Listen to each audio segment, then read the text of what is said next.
Hey guys, welcome back to Contest Prep University. I'm Joe Klemczewski with Adam Atkinson. We're in episode 5 of our Closed-Minded Coach series.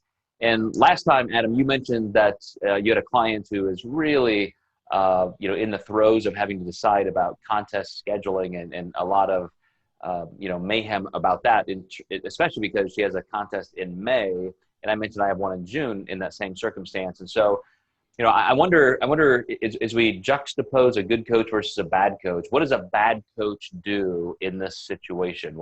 I know I have told my clients, some of them who are targeting fall, that's fine. Summer, I think we're still fine.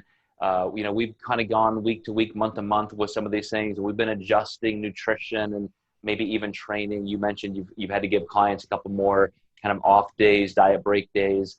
But what does a bad coach do in this situation? Yeah, I think they just keep them, they just move the date and say, here you go. Here's what we're going to do. I think just providing, Dr. Adam Martin got me on this term, and he says, go out there and be a hope dealer. And I love that. So you want to give your clients some hope. They're doing something very hard. So some light at the end of the tunnel, maybe some, well, here's the new date. Here's how we're going to approach this. If they're, some clients, the more time, the better, because they need more time to be leaner. And that's a little simpler situation. But sometimes we have these clients that are lean and they're grinding, and they just kind of need to know when am I going to get on stage? When do you think the best possibility for that to happen is? Also, am I getting any kind of food increases? What can I kind of expect over this period of time? And I think that's what's really helpful, is just going that extra mile and saying, don't worry, we will have some increases along the way. I just recently had a client who I said, it's in our best interest to cut for 2 more weeks and then do a diet break versus doing it right now. But I also asked, well, what's your mentality like right now? Because if it's not good, we should go ahead and up calories now. So just having that adaptive dynamic with clients is definitely key.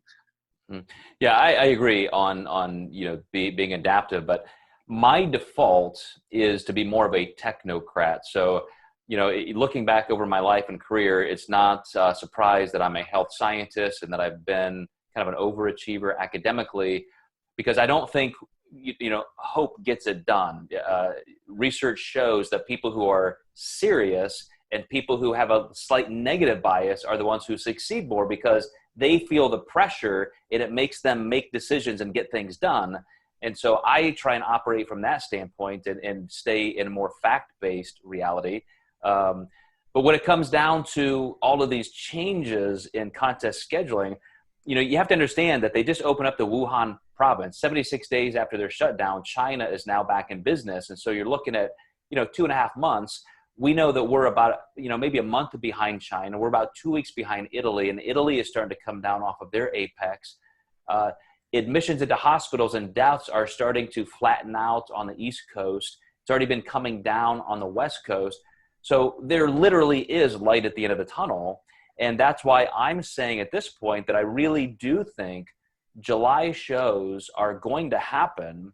And I think even June shows are probably going to happen, because the president extended his recommendation as a stay-at-home order through April. And he has argued against his own logic every day since. Like, he is so anxious. And I don't think political will or even our culture is going to stand more than April. Everybody's going to get to the end of April and say, okay, we've done as much as we can do. We're going back to work.